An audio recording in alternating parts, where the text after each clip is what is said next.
How does custody work if one parent moves internationally?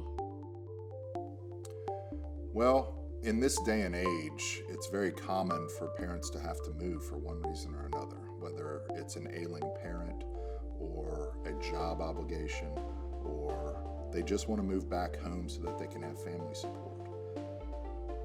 We see these cases frequently, and the reality is that they're very difficult. And there is a trend, I think, towards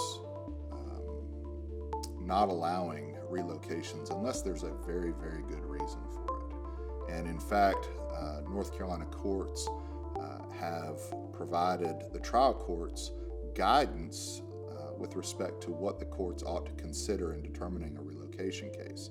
And the name of that case is Ramirez-Barker.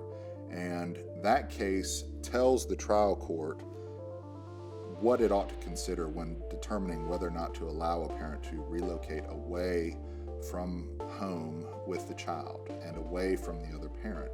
And it gives 5 factors that the court is to consider. And it says that the court can consider things in addition to those 5 factors, but the 5 factors ought to be considered. And those are factors that are natural in evaluating child custody cases, such as what is the motivation for the parent to want to relocate away? What is the motivation for the parent who's opposing the relocation? What circumstance is better for the child, here or the targeted relocation place?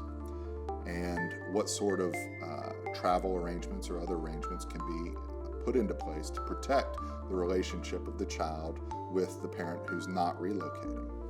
And finally, one of the considerations is whether or not the relocating parent is likely to comply with the court's orders if they're no longer here and subject to the jurisdiction of the courts. So relocation cases are tough, and it makes the most sense to talk with your lawyer and have a realistic conversation about whether or not the court is likely to permit relocation under your facts.